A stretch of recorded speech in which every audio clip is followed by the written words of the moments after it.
안녕하세요. 존버개미 존입니다. 오늘 공부해본 기업은 클리오라는 기업입니다. 상반기에 화장품 섹터가 많이 달렸었는데요. OEM, ODM 제조사인 코스맥스, 여기서부터 물건을 사와가지고요, 브랜딩을 씌워서 파는 업체들, 그리고 이 업체들이 결국 실리콘2라는 회사의 유통망을 통해서 미국이나 이런 식으로 여러 나라에 공급이 되면서 연초에 정말 화장품 섹터가 강했었습니다. 하지만 트럼프 당선 이후로 관세 문제 때문에 많이 하락을 한 상황인데요. 클리오는 이 중에서 이 코스맥스로부터 물건을 받아와서 파는 업체입니다. 화장품은 크게 색조와 기초로 나뉘는데 그 중에 색조 브랜드로 그래도 나름 자리를 잡고 있는 기업입니다. 클리오는 현재 사업 부분에서 보면은 색조, 기초, 또 헤어케어, 라이프스타일, 건기식 등 여러가지 브랜드를 런칭을 해서 물건들을 팔고 있고요. 보시면 스킨케어 같은 경우에는 22년, 23년, 24년 이렇게 3분기 말 기준으로 성장을 계속하고 있고요. 그리고 립 같은 경우도 3분기 기준 실적이 아주 좋죠.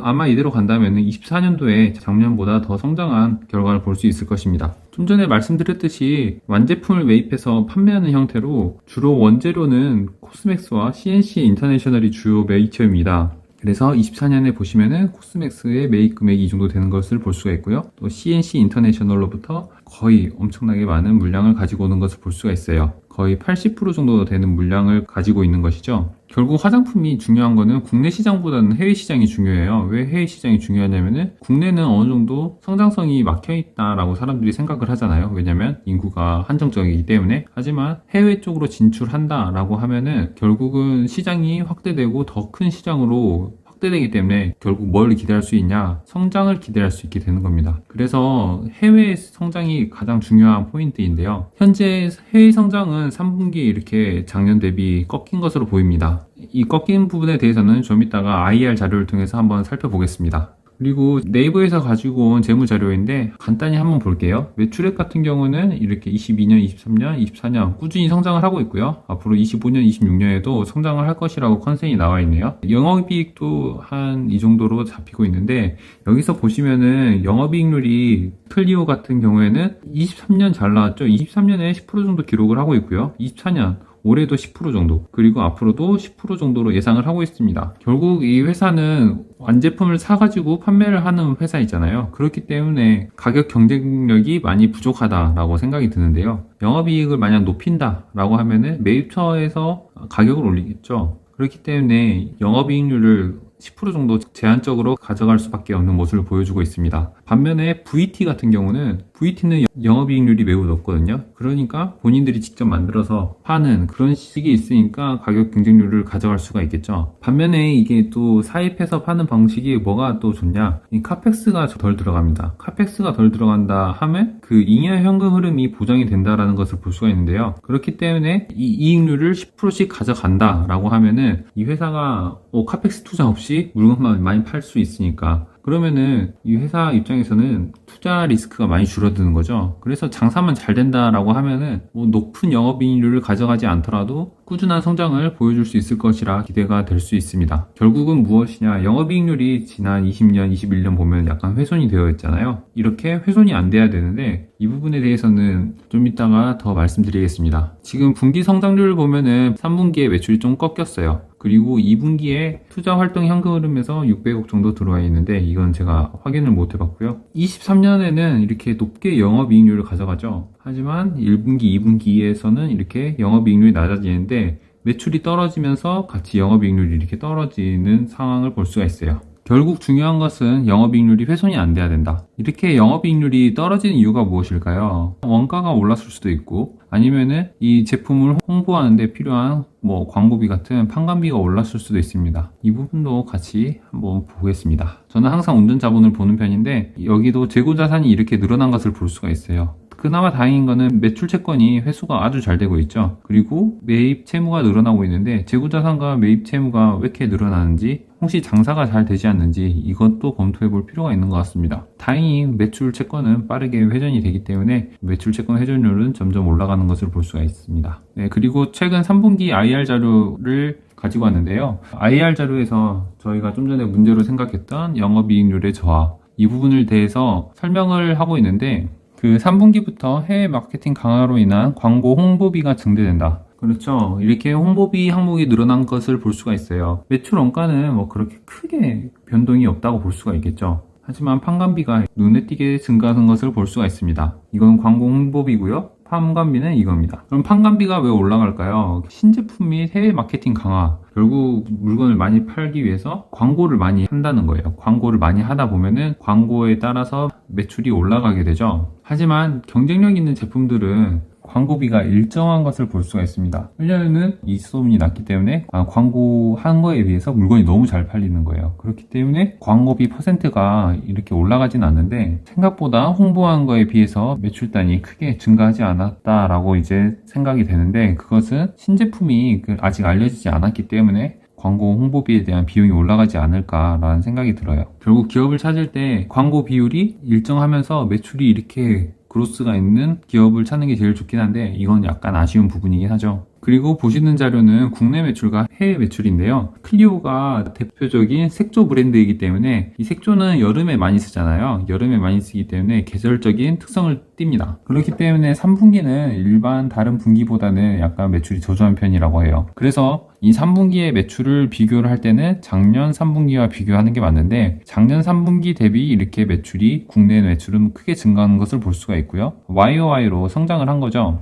어떤 부분에서 성장을 했냐? 온라인 부분에서 많이 성장을 한 것을 볼 수 있습니다. 다만 여기 기타 오프라인과 홈쇼핑 부분에서 이게 하락이 있었는데, 오프라인 같은 경우는 하락률이 YOY로 엄청나게 많이 감소를 했잖아요. 그 이유는 이제 신제품 입고를 위해서 기존 제품을 소진하느라고 물건을 더 넣지 않아서 이 YOY로 많이 오프라인 매출이 감소한 것을 볼 수가 있고요. 앞으로 또 신제품이 나온다면은 이 기타 오프라인 쪽에서도 회복을 할 수가 있는 것이죠. 그리고 해외 매출을 보시면은 이게 일본, 이게 미국, 그리고 중국, 동남아, 기타인데요. 보시면 약간 아쉬운 부분은 3분기 기준으로 비교를 했을 때 주요 매출처이던 일본의 감소가 도드라지는 게 좀 아쉬운 것 같습니다. 이렇게 숫자상으로 봐도 일본이 이렇게 YOY로 줄었고요. 북미 쪽도 이렇게 줄었네요. 다만 주 매출처이던 일본과 북미가 줄었지만 반대로 중국, 동남아, 기타 쪽에서 큰 폭의 성장을 한 것을 볼 수가 있습니다. 특히 동남아 같은 경우는 2분기가 계절적인 비수기라고 해요. 왜냐면은 이 2분기는 우기죠. 우기 때문에 그 3분기가 되면서 QOQ로도 확실히 성장을 한 것을 볼 수가 있습니다. 숫자를 보면은 일본과 거의 동남아가 비슷하고 북미와 기타가 비슷해져 버렸는데요.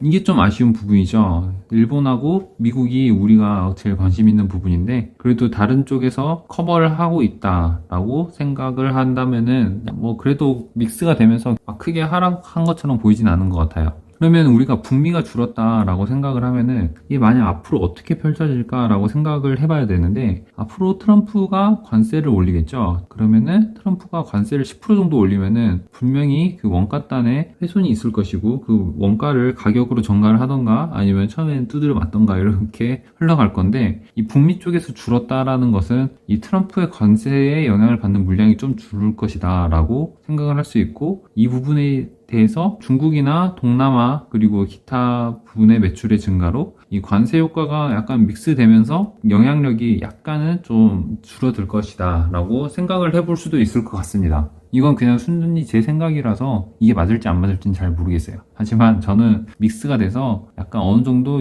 영업이익률의 훼손은 있겠지만 그래도 크게 타격은 없을 것 같다라는 생각이 듭니다. 매출이 줄었어도 이 클리오 쪽을 보면은 색조 매출은 YOY, QOQ로 모두 성장을 했고요. 인디 브랜드 같은 경우는 다이소 신제품 인앤아웃 이슈로 매출이 감소되었다라고 말을 하고 있는데, 결국 중요한 거는 클리오 색조 쪽은 성장을 하고 있다. 그리고 이 페리페라도 크게 문제는 없는 상황입니다. 다만 인디 브랜드 쪽에서 이쪽에서 줄어든 거예요. 이쪽에서 줄어든 거라서 이거는 만약 신제품이 다른 걸로 교체가 된다라고 하면은 다시 회복될 수 있는 거죠. 그러니까 본업은 아직은 좀 탄탄한 상황라고 생각이 돼요. 결국 생각을 해보면은 얘네들이 생산을 직접 하지 않기 때문에 거기에 대해서 영업이익률을 가져가는데 한계가 있고, 또 3분기 IR 자료를 봤을 때 이게 확실히 광고비가 증가하면서 영업이익률이 훼손이 되잖아요. 그렇단 말은 앞으로 지금 화장품 업체가 인디 브랜드랑 엄청나게 늘어나고 있는 상황인데 그런 회사도 코스맥스나 이런 데서 물건을 가지고 올 수 있잖아요. 가지고 와서 판다고 한다면 앞으로 광고비는 더더욱 높아질 수밖에 없다. 하지만 거기에 대해서 영업이익률을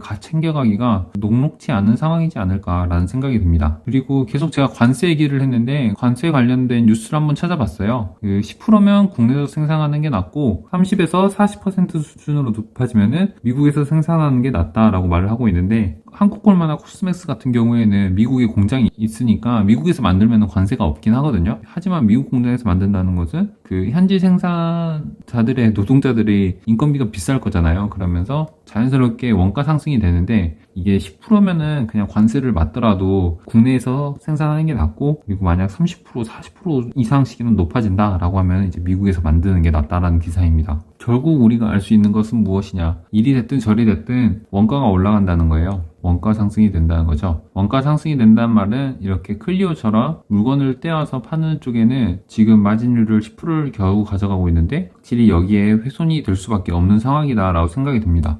왜냐면은 아까 북미 쪽의 매출이 두 번째였죠. 일본이 첫 번째고 그리고 북미 쪽이 두 번째인데 거기가 4분의 1 정도 차지하고 있었는데 이쪽에 대해서 원가가 훼손이 된다라고 하면은 당장에 가격을 올릴지 아니면은 어떻게 다른 방법을 찾을지는 좀 지켜봐야 될 것 같습니다. 확실히 직접 만들지 않아서 뭐 카페스 같은 게 안 들어가서 투하 자본이 적은 게 약간 장점이긴 하지만 관세를 맞아버리면은 본인들이 가져갈 수 있는 이익률의 그 룸이 되게 좁기 때문에 이게 만약 진짜 최악의 상황에 전체 매출에서 원가 단위 한 50% 정도잖아요. 근데 여기에 만약 관세로 인해서 10% 비용이 증가돼. 10% 비용이 증가된다면은 55%의 원가가 되는 거고 미국 쪽은 거의 영업이익률이 5%가 되는 거예요. 지금 영업이익률이 10%인데 영업이익률이 5%가 된다라면은 미래에 영업이익이 반토막이 되는 거고 그렇다면 당기순이익이 절반이 되는 거죠. 그런 리스크를 지금 지니고 있는 상황입니다. 하지만 화장품 장사는 너무 잘 되고 있죠. 그래서 어떻게 될지 잘 모르겠어요. 정말 베스트 시나리오는 당장의 관세가 시작이 되면은 무조건 영업이익률이 낮아질 수밖에 없어요. 그러면은 이걸 방어하기 위해서 뭐 한국 화장품들의 가격이 전반적으로 오르겠죠.